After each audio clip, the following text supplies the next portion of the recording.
Bonsai Indonesia. Jumpa lagi dengan saya Rudi Julianto dalam channel YouTube Pokop Art.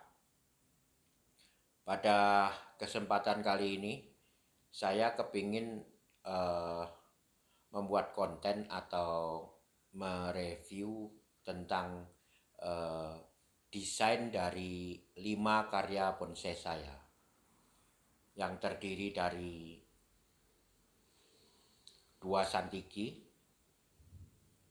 kemudian 2 Juniperus chinensis atau Cemara sinensis, kemudian 1 jenis pohon serut.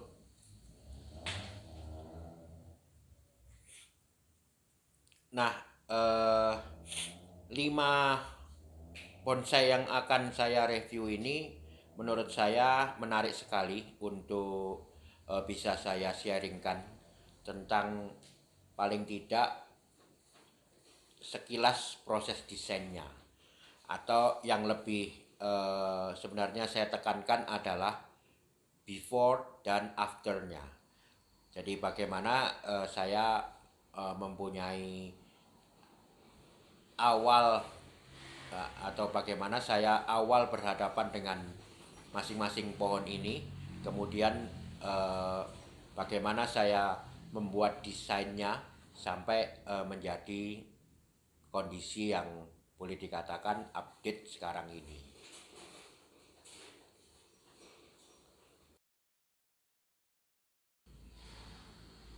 Ya, saya mulai dengan pohon yang pertama. Ini adalah pohon Santiki. Tadinya koleksi dari Bapak Haji Pipin, kemudian udah berpindah tangan ke Bapak Eta di Jimbaran Bali. Oke, ini gambar yang pertama ini adalah gambar saat saya pertama kali membuat styling dari pohon ini. Ya, di sini bisa terlihat bahwa apa yang saya lakukan adalah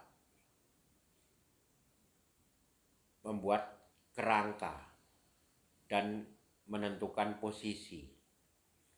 Ya, jadi sudah jelas bahwa ini adalah pohon twin atau berbatang dua. Yang satu naik ke atas agak miring, yang satu miring bahkan setengah menggantung. Oke, awal dari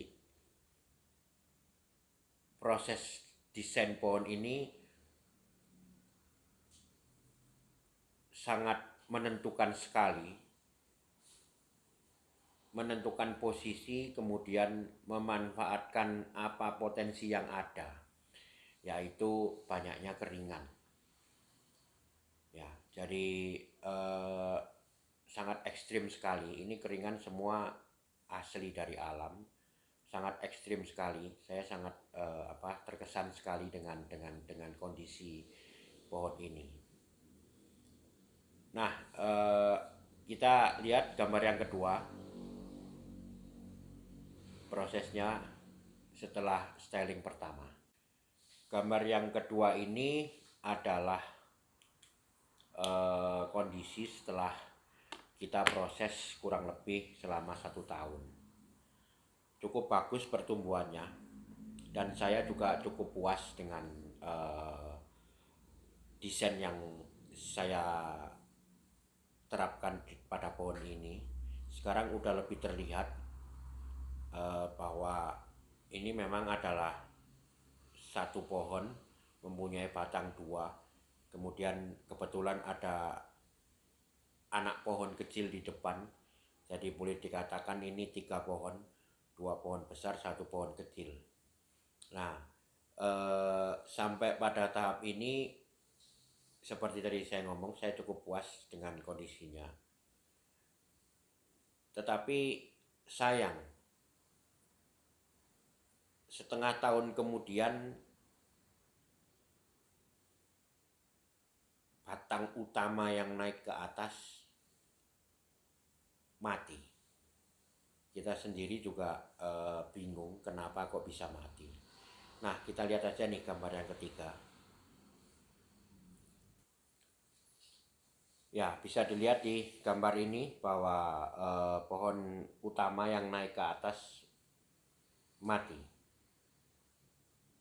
Tetapi sampai di sini saya tidak patah arang, artinya inilah saat dimana kita harus meneruskan proses meskipun ada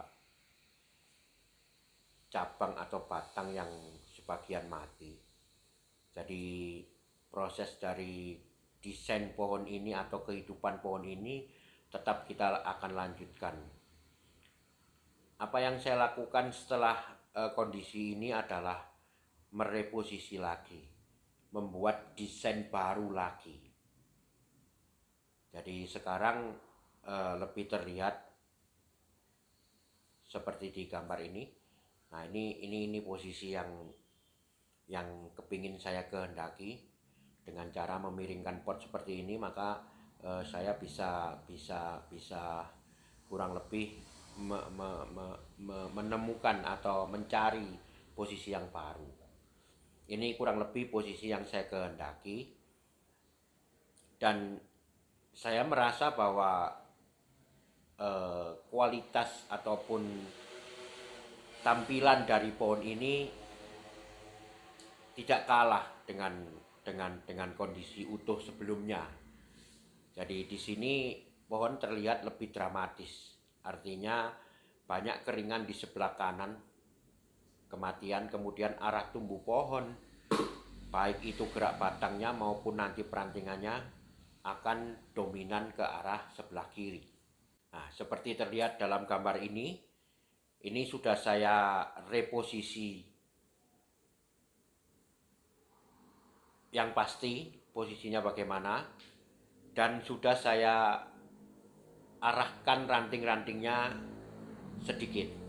Artinya bentuk kerangkanya udah terlihat di sini. Ya, jadi kita tidak bisa berhenti dalam berproses di bonsai. Inilah yang namanya never ending art, atau seni yang tidak pernah berakhir. Jadi apapun kondisinya, mati ranting, mati cabang, ataupun bahkan yang parah ada batang separuh mati seperti ini, proses tetap berlanjut karena pohon ini masih hidup. Ya, selama pohon ini masih hidup, kita tetap harus berproses. Bahkan kalau pohon bonsai sudah jadi pun tetap harus kita rawat agar tidak rusak. Oke, satu lagi foto. Ini adalah setelah kita benerin semua, kemudian saya udah pasang talang di sini, talang yang fungsinya untuk agar media di dalam pot tetap tidak panas. Ya, kita ikuti gambar berikutnya. Ini adalah 1 tahun kemudian setelah proses dari desain yang kedua. Pohon terlihat lebih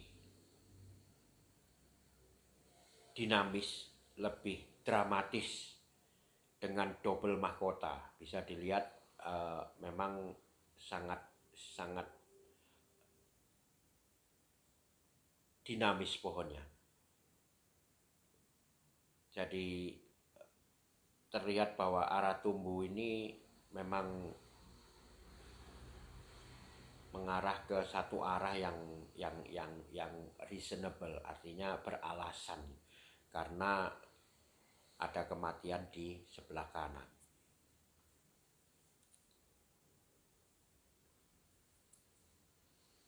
Pohon ini dijuluki teman-teman di Bali dengan nama kakek Pandu. Seperti kita tahu, kakek Pandu adalah kakek dari Pandawa V dalam cerita perwayangan.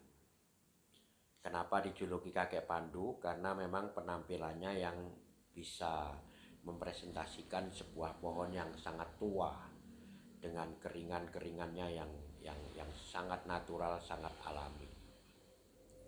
Oke, ini adalah pohon saya atau karya saya yang pertama yang ingin saya sharingkan, yaitu bagaimana pohon berproses dalam 2 kali desain.